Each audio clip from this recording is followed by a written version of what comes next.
The blue light filled the dark room like cold fire. Admiral Jake Morrison stood in front of the strange alien message, his tired eyes watching the floating words. Behind him, other military officers waited quietly. They all wore uniforms marked with recent battles. Earth had just finished the worst war in human history. The alien voice spoke with no emotion. People of the third planet from your star, we are the Galactic Council. We know about your recent fighting. We invite you to come talk peace with us. Our station waits at the edge of your space. Morrison rubbed his face with rough hands. The war had ended only 6 months ago, but it felt like yesterday. Cities had burned. Millions had died. Brothers had fought brothers across the solar system. Luna Base had become a fortress. Mars had turned into a graveyard of broken ships. Lisa Grant stepped forward. She was Earth's new ambassador to the stars. Sir, they're not really asking us to come. This sounds more like an order. Morrison nodded. The aliens thought they knew what they would find on Earth. They expected broken people begging for help. They thought humans would crawl to them asking for mercy. They were wrong, Captain. Ryan Brooks entered the room. His uniform still had burn marks from the last battle at Europa Station. Admiral, the fleet is ready. All ships report they can fight. Morrison smiled, but it was not a happy smile. Fight, Captain? We're going to talk peace. Brooks smiled back. The same way. Of course, sir. But our ships are coming back from war. We don't want to keep our new neighbors waiting while we change everything for peace talks. The truth was different. Morrison had planned this carefully. The fleet going to meet the aliens was made of ships that had survived the worst space battles ever fought. Their metal sides showed the marks of human cleverness pushed to its limits. Their crews had learned to fight in ways that would make old war masters both proud and afraid. Dr. Amanda Stone worked on the final preparations aboard the ship called Vengeance. The big warship's meeting rooms had been quickly changed from war planning centers. The main conference room still had screens that could control fleet movements across many star systems. The alien mind studies are interesting, Stone told Morrison as they got ready to leave. Every species in the Council seems to have reached space through working together slowly. None of them have fought a big war recently. Morrison listened while watching the fleet form up outside the window. 47 ships floated in perfect order. Each one proved how humans could adapt and be ruthless when needed. The destroyer called Retribution had been built in space shipyards while under constant attack. The cruiser named Defiance had been fitted with weapons that broke 3 different war rules that humans had never agreed to follow. Admiral, Brooks called from the ship's bridge, were getting strange scans from the alien station. They seemed surprised by our escort ships. Through the big window, Morrison could see the Galactic Council station. It was huge and built for peace, not war. Its smooth curves and soft lights showed it was made by people who had forgotten how to build things meant for killing. Tell the fleet, Morrison ordered, normal diplomatic formation, but keep our weapons ready to target. We're going to talk peace, but we'll do it as humans. The fleet moved toward the station like a pack of wolves. Each ship knew exactly where to go. They moved together like one living thing. Behind them, Earth's space defenses powered down but stayed ready. The planet below still showed the scars of a people who had learned to turn everything into tools of war. The alien station grew larger as they approached. Morrison could see it was beautiful in a way that spoke of species who built with art in mind, not death. The docking ports were designed for ships that came in peace, trusting that no one would attack Dot as the Vengeance connected to the alien station. Morrison thought about the irony. The Galactic Council had invited Earth to talk about peace. They expected to find broken people asking for help and guidance. Instead, they were about to meet humanity at its most dangerous time. Humans were now united, experienced, and fresh from a war that had taught them exactly how far they would go to survive. The airlock opened with a soft hiss. Morrison stepped into a hallway made by beings who had never seen plasma burns or felt their floors shake under enemy fire. Everything about the place spoke of species that had become great through agreement and slow progress. Morrison's boots made sharp sounds on the metal floor as he walked toward the meeting room. Behind him came his officers. Their uniforms carried the quiet marks of warriors who had learned their skills fighting the most dangerous enemy possible, themselves. The hallway was lined with displays showing the peaceful achievements of dozens of alien species. Pictures of worlds transformed through careful planning. Cities that had grown over centuries without war. Technologies developed through cooperation and shared knowledge. Morrison studied these displays as he walked. Each one told the story of species that had reached the stars through patience and wisdom. They had solved their problems through talking and compromise. They had never faced the kind of desperate choices that had shaped humanity during the Civil War. At the end of the hallway, large doors opened to reveal the conference chamber. Morrison could see alien beings waiting inside, their forms strange, but somehow confident. They sat in positions that spoke of authority and power. They were ready to judge humanity and find it wanting. But as Morrison entered the chamber, he carried with him the knowledge that would soon shock these peaceful aliens. Humanity had not been broken by war. War had made them stronger. The fleet outside was not a collection of desperate survivors. It was the combined might of a species that had learned to fight itself and emerged victorious.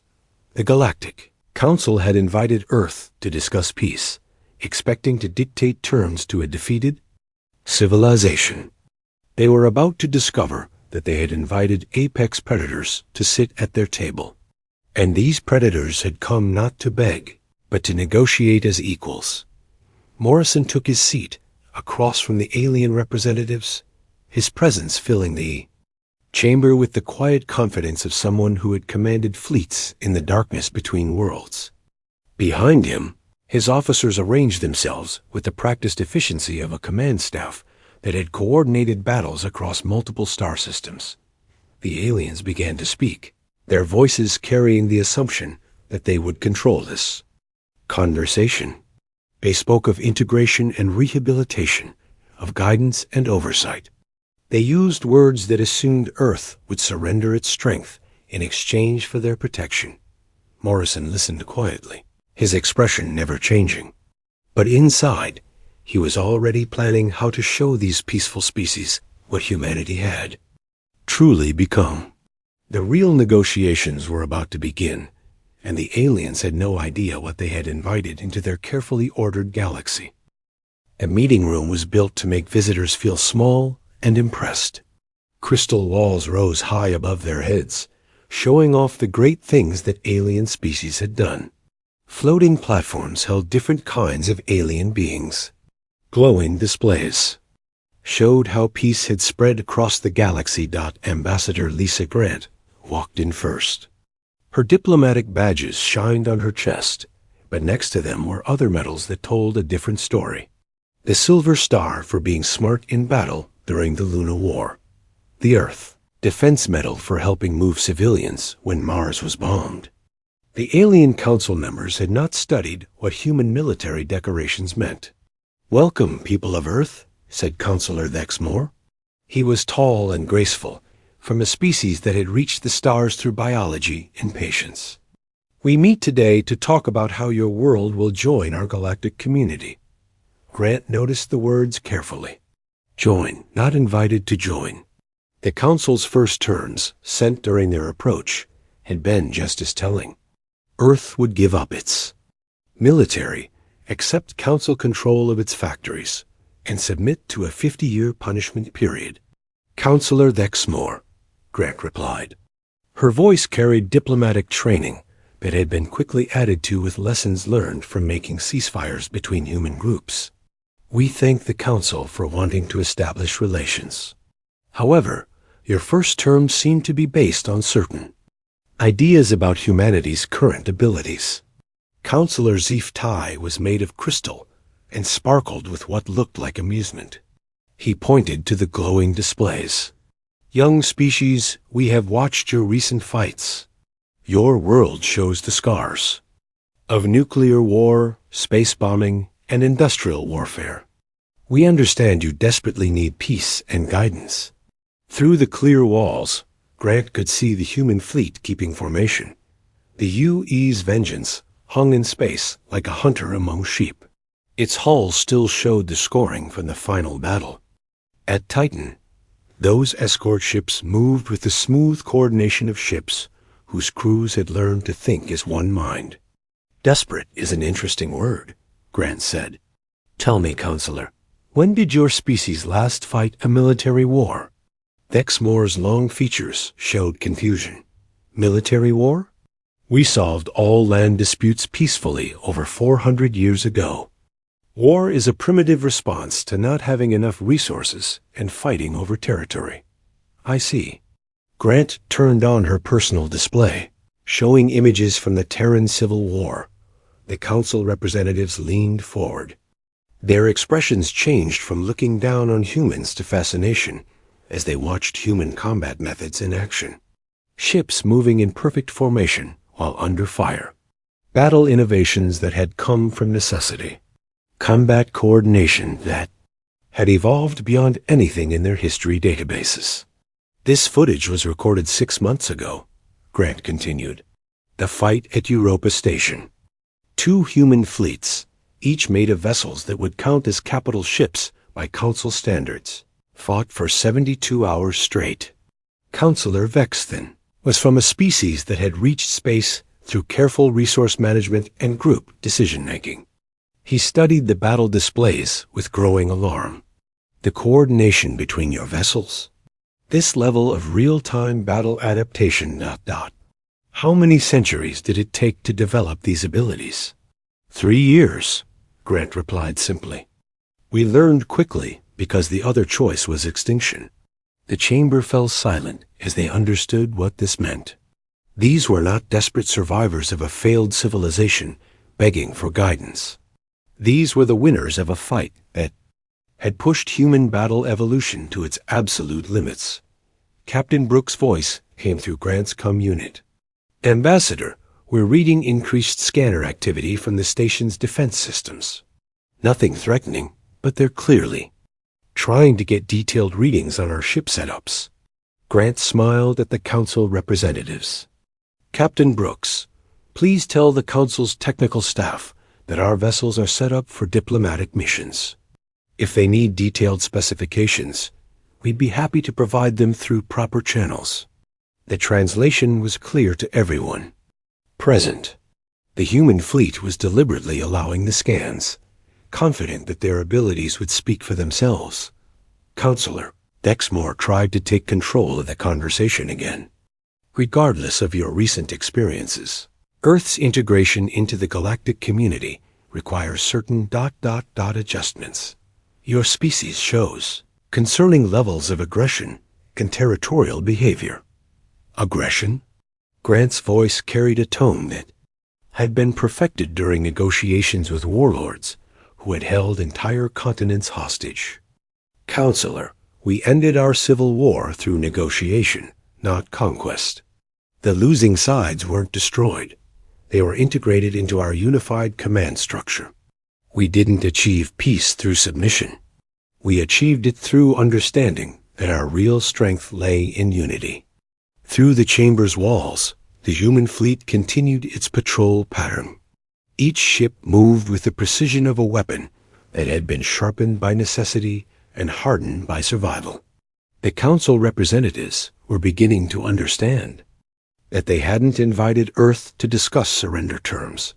They had invited Apex, predators to negotiate as equals.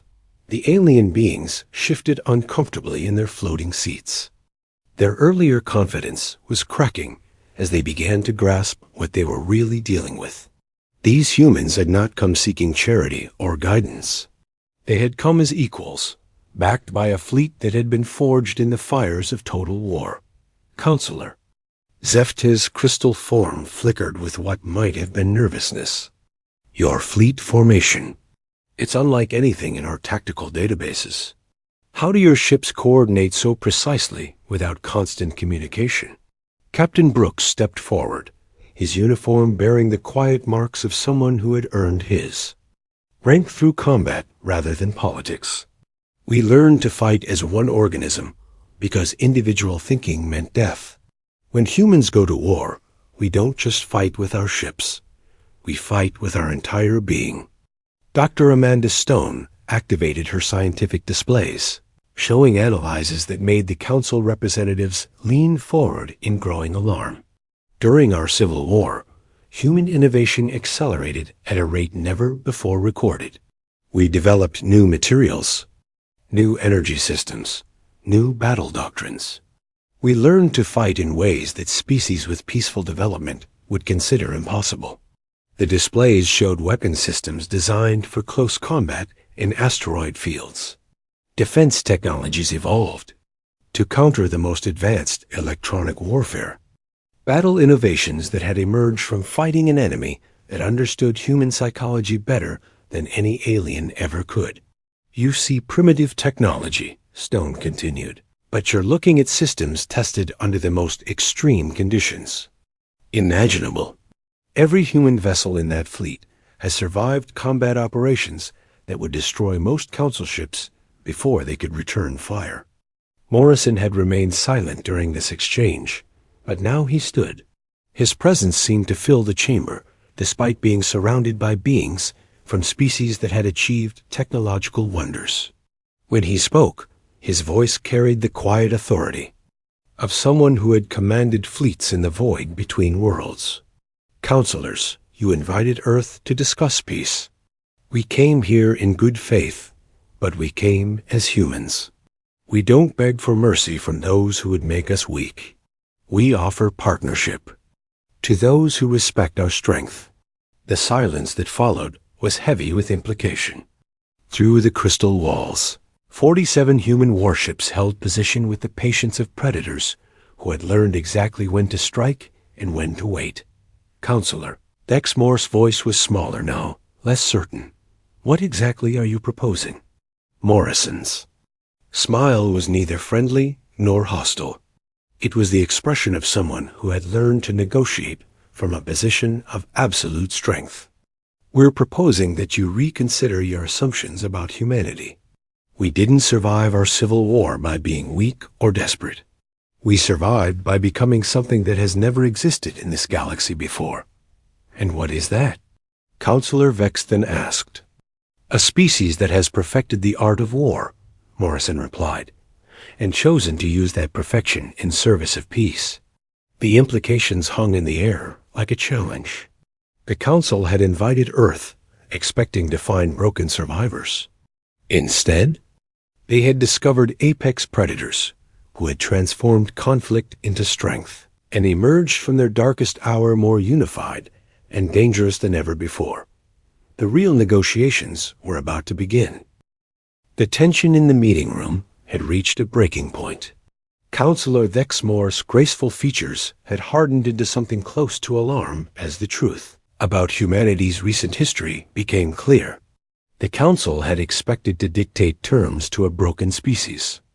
Instead, they found themselves facing beings who had turned warfare into an art form. Your terms are not acceptable, Admiral Morrison announced. His voice carried the authority of someone who had commanded fleets in the darkness between worlds. Earth will not surrender its defensive abilities, nor will we accept oversight from species who have never faced the challenges we've overcome. Counselor Vexton's crystal form flickered with what appeared to be anger. You speak as though you have a choice in this matter. The Council represents 47 species and controls access to galactic trade routes, technology, and resources. Your isolated world cannot survive without our guidance. Morrison exchanged a glance with Captain Brooks, who had been watching the fleet's battle displays. The Council's neutral station was defended by a handful of vessels that appeared to be armed with weapons designed for police work rather than warfare.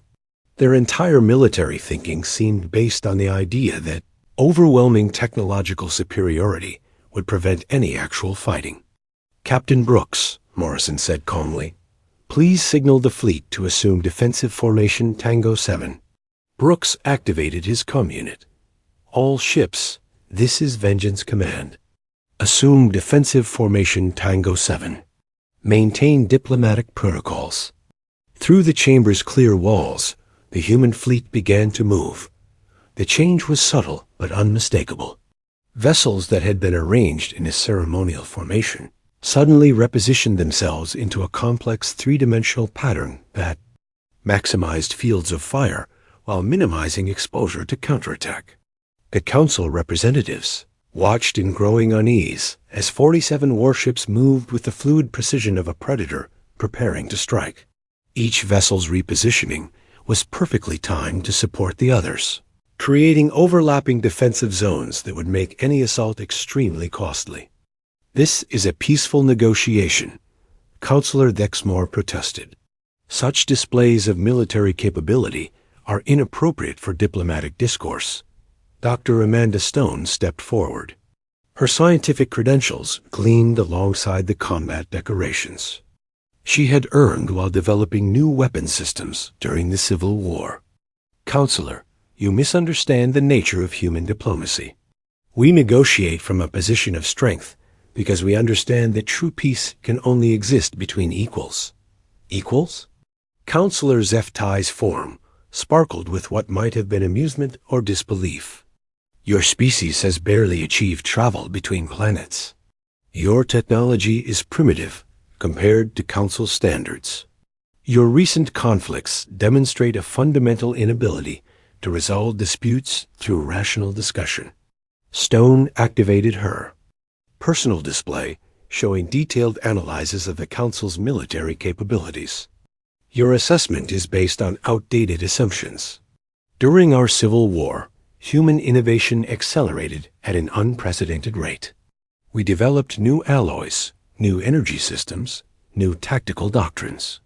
We learned to fight in ways that would be considered impossible by species that achieved spaceflight through gradual development." The display showed comparative analyses that made the Council representatives lean forward in alarm. Human weapons systems that had been designed for close-quarters combat in asteroid fields. Defensive technologies that had evolved to counter the most sophisticated electronic warfare systems.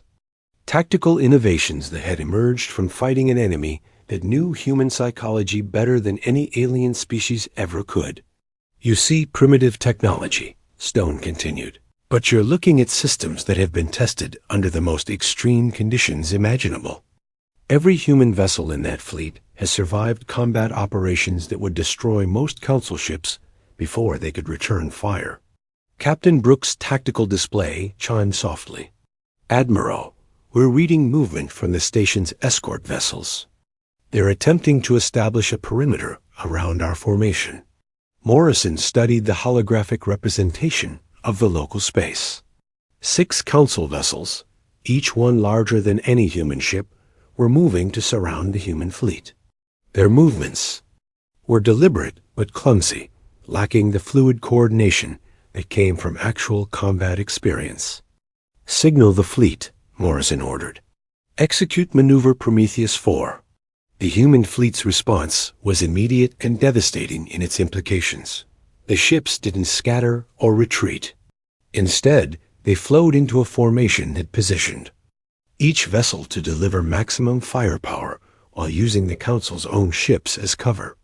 The maneuver was completed in less than 30 seconds, transforming the tactical situation from a potential standoff into a demonstration of overwhelming superiority. The Council representatives stared in shock as their escort vessels found themselves isolated and exposed, their careful positioning turned against them by an enemy that had learned to think 3 moves ahead. "How?" Councillor Vexton's voice carried a note of genuine fear. "How did your ships coordinate so quickly? Our tactical computers show no communications between your vessels." Brooks smiled grimly. We learned to fight as one mind because the alternative was death. When humans go to war, we don't just fight with our ships. We fight with our entire being. Every crew member, every system, every tactical decision is part of a greater whole. The demonstration continued as the human fleet maintained its new formation. Each ship had found a position that maximized its defensive capabilities while creating interlocking fields of fire that would devastate any attacker.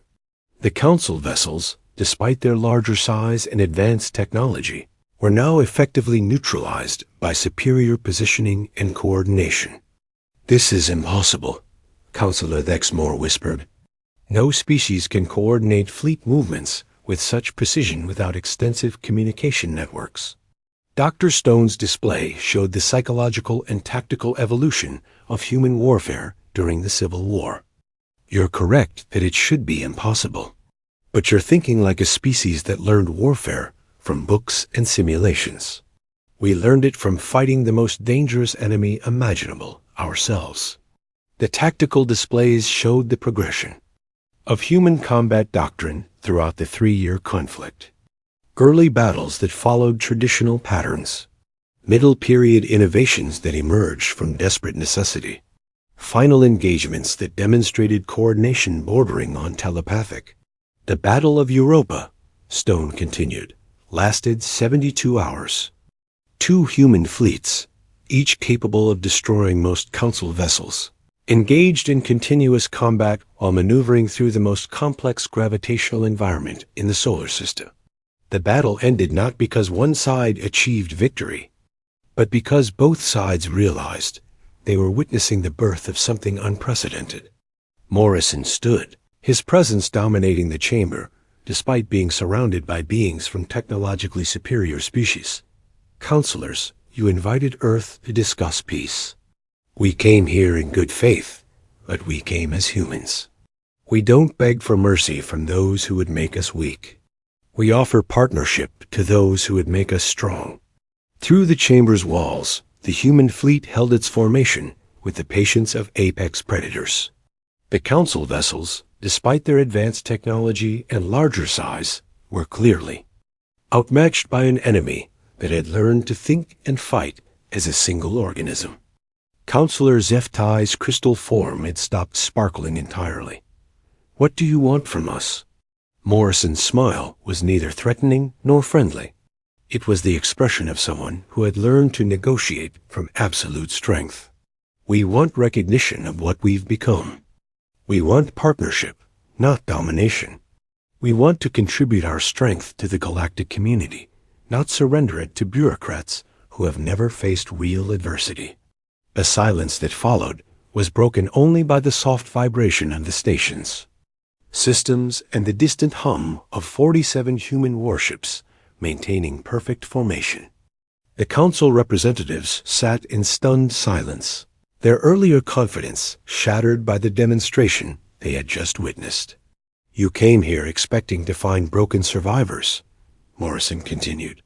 "Instead, you've discovered apex predators who have learned to transform conflict into strength.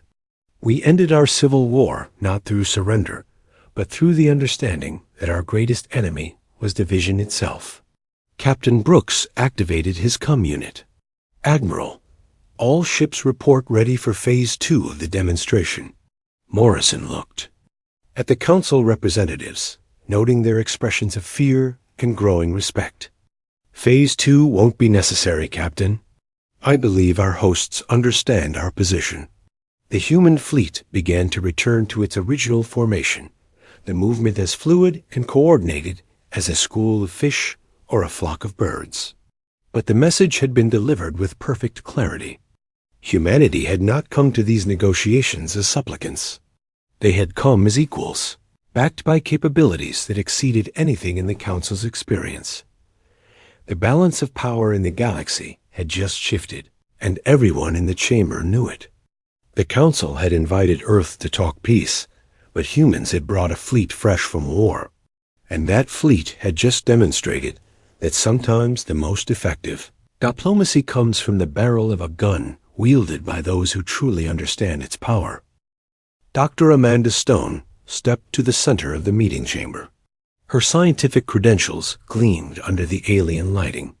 The council representatives had fallen silent, their earlier confidence shattered by the tactical demonstration they had just witnessed. The human fleet hung in space like a sword ready to strike, its very presence changing the nature of the negotiations. "Counselors," Stone began, her voice carrying the authority of someone who had spent 3 years studying the psychology of warfare. "I believe there's been a fundamental misunderstanding about the nature of human conflict and recovery." She turned on her personal display, showing detailed analyses of human social and military evolution during the Civil War. "You observed our recent conflicts and concluded that we were a broken species in need of guidance. This assessment reveals more about your own limitations than about human capabilities." Counselor Dexmore's long features showed confusion mixed with growing alarm. "Your world was devastated by warfare. Cities destroyed, populations displaced, resources depleted. These are the hallmarks of a failed civilization." "No," Stone replied firmly. "These are the hallmarks of a species that refused to surrender its principles. The Terran Civil War wasn't fought because humans couldn't resolve their differences. It was fought because some differences cannot be resolved through compromise." The holographic display showed the progression of human military doctrine throughout the conflict. Early engagements that followed traditional patterns of warfare. Middle period innovations that emerged from desperate necessity. Final battles that demonstrated tactical coordination that bordered on the supernatural. "The war ended," Stone continued, "not because one side achieved decisive victory, but because both sides realized they were fighting the wrong enemy. The real threat wasn't the opposing human faction. It was the possibility that our species might never achieve its full potential." Counselor Zeftai's crystal form flickered with what appeared to be bewilderment. "You're suggesting that your species deliberately prolonged a devastating conflict for philosophical reasons?" "I'm suggesting that humans don't make peace from weakness," Stone replied. "We make peace from strength. The factions that fought in our Civil War didn't surrender. They unified. They brought their best tactical innovations, their most experienced personnel, and their most advanced technologies into a single command structure." Admiral Morrison stepped forward, his presence commanding even in the alien environment. "Dr. Stone is correct.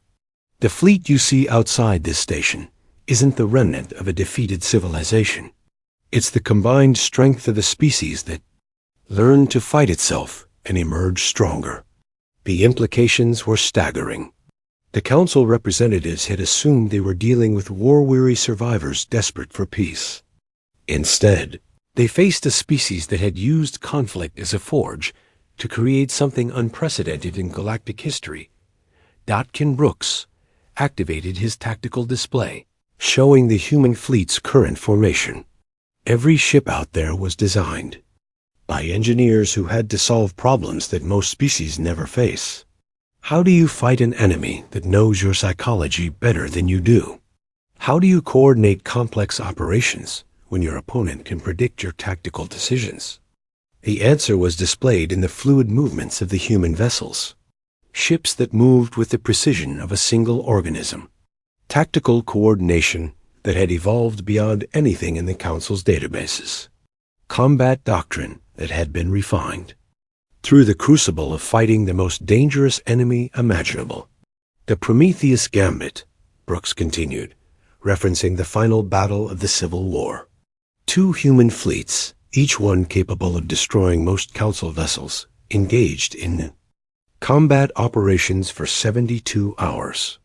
The battle ended not because one side won, but because both sides realized they were witnessing the birth of something greater. Dr. Stone's display showed the psychological profiles of the human negotiating team. You see warriors and assume we're driven by aggression. You see military decorations and assume we're incapable of peaceful resolution. You fundamentally misunderstand what we became during those 3 years of conflict. We became apex predators, Morrison added quietly. Not because we enjoyed killing, but because we learned to survive anything. The human fleet outside this station has faced challenges that would break most species. We've fought in asteroid fields, in the rings of gas giants, in the void between stars. We've learned to coordinate attacks across multiple star systems, and to defend against enemies that know our weaknesses better than we do. The chamber fell silent as the council representatives absorbed the implications. They had invited Earth to discuss integration into the galactic community, expecting to dictate terms to a broken species. Instead, they had encountered beings who had transformed warfare into an art form and emerged from conflict stronger than before. Stone activated another display, showing the industrial transformation of Earth during the war years. Look at these production figures. During the height of the conflict, human industrial output increased by 300%. We didn't just fight with existing resources. We learned to create new ones under the most extreme conditions. The displays showed orbital shipyards built while under constant bombardment. Asteroid mining operations established and contested. Space, manufacturing facilities that had been designed to operate even after taking direct hits from nuclear weapons. Every innovation was driven by necessity, Stone continued. We couldn't afford to fail because failure meant extinction. This pressure created advances that would have taken other species centuries to achieve. Counselor Vexthen's voice carried a note of genuine fear. What kind of species fights itself with such intensity and emerges stronger? Morrison smiled. Grimly, the kind that understands survival isn't about avoiding conflict. It's about growing stronger through adversity. We didn't fight because we enjoyed it. We fought because some principles are worth any price. Dr. Stone showed footage from the final days of the Civil War. Watch how this ends.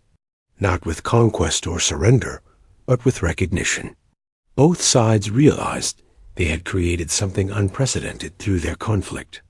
The question became not who would win, but what they would build together. The footage showed human fleets that had been locked in mortal combat suddenly coordinating their movements. Former enemies working together with a precision that exceeded anything they had achieved while fighting each other.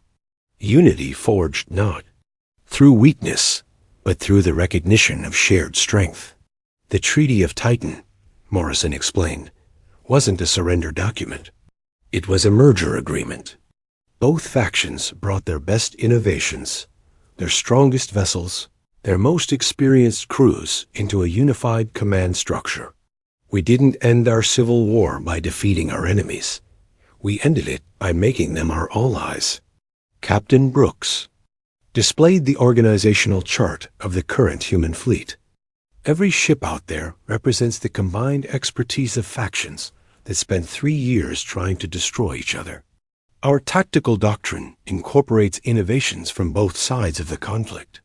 Our crews are made up of people who understand their former enemies better than any species has ever understood another. The implications were staggering. The Council had assumed they were dealing with a species weakened by internal conflict. Instead, they faced beings who had used that conflict to achieve a level of unity and tactical sophistication that had no parallel in galactic history. Counselor Dexmore's voice was barely a whisper.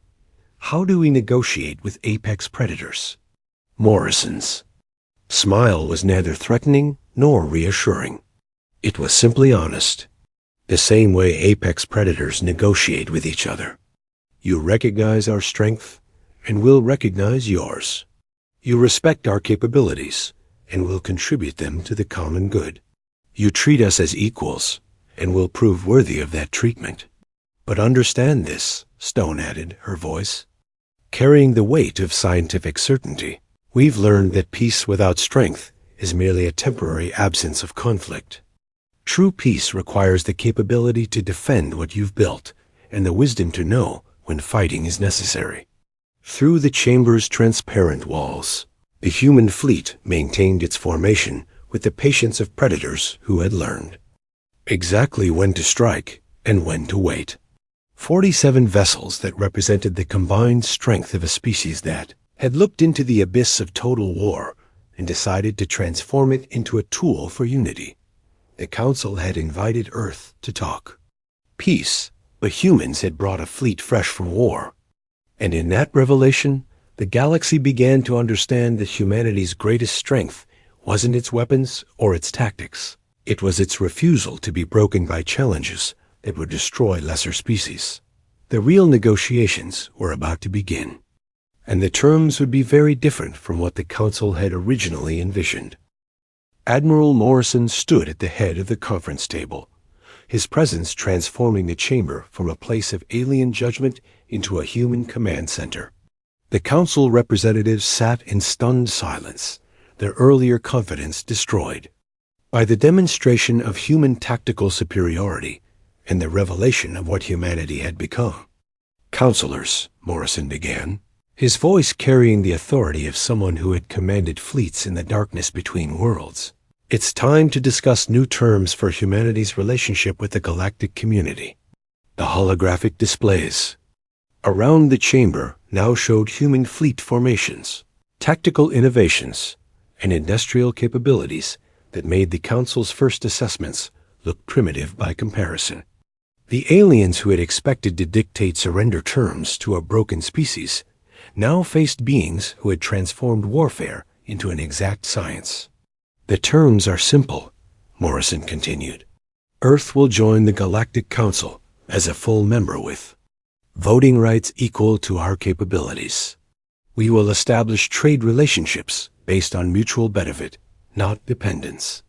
We will contribute to galactic security through our military expertise, not through the surrender of our defensive capabilities." Counselor Thexmore's graceful features showed what appeared to be resignation mixed with genuine respect. "Admiral, your species has demonstrated capabilities that exceed our initial assessments.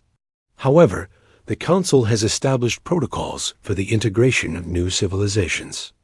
"Protocols," Ambassador Grant said, stepping forward, "that were designed for species that achieved spaceflight through gradual development and peaceful expansion.